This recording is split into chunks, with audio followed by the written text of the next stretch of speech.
Exactly 5 years ago in the monsoon season, Janata Dal United Supremo Nitish Kumar broke ties with Lalu Prasad Yadav's Rashtriya Janata Dal and formed the government with the Bharatiya Janata Party. And now, after 5 years, the National Democratic Alliance government in Bihar has fallen. So let's go over 5 reasons why Nitish chose to separate from the BJP and why the BJP, which is the strongest political party in the country right now, could not do much about it. Reason number 1. The JDU began to realize that the BJP is growing in Bihar at its own expense. Many MLAs and leaders have reportedly felt that the BJP is moving ahead in the state using Nitish Kumar's name, while the JDU itself was continuing to weaken. Reason number 2. Even though the BJP and the JDU were in the same coalition, they often clashed on many ideological issues. The biggest difference might possibly be regarding secular politics. Now, Nitish Kumar's image is that of a secular, socialist and progressive leader, someone who never associates himself with one particular religion. And then on issues like the caste census or about the central government giving special status to Bihar, Nitish and the BJP have failed to come to an agreement.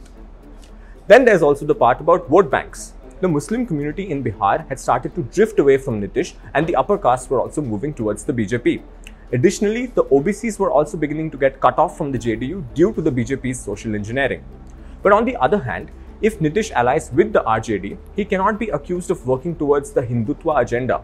The OBC vote bank will also remain strong in his hands.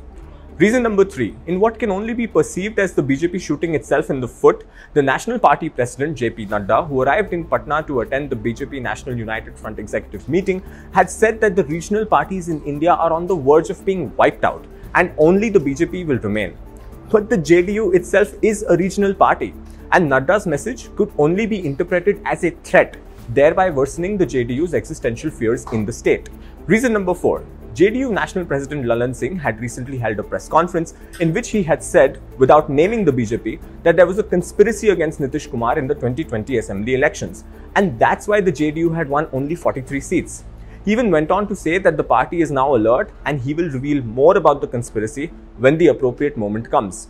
Of course, we know now that that was a reference to RCP Singh. And reason number 5. Nitish Kumar is a veteran politician, and politicians like him learn from other people's mistakes.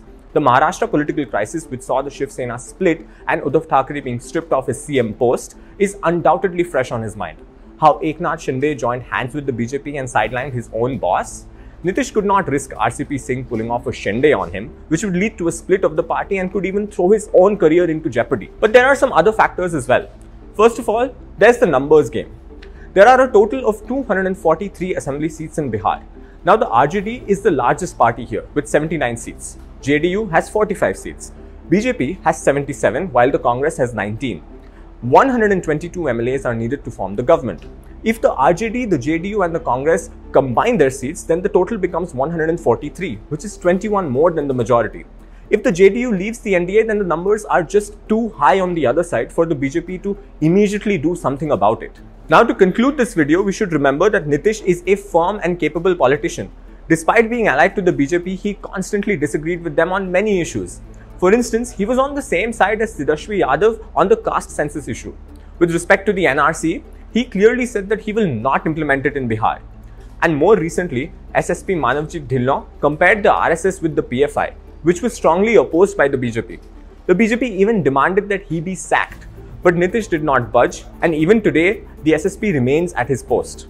So Nitish is also quite ruthless when it comes to his dissidents. We already know what he did with RCP Singh, but remember Prashant Kishore, who was the party national vice president and also National General Secretary Pawan Verma? Both were expelled from the party for their indiscipline. They were expelled from the primary membership and from other positions as well. Given all these events, other politicians in the state and in the country should remember Nitish Kumar's message to them, which is that don't mess with me. Panga mat lo.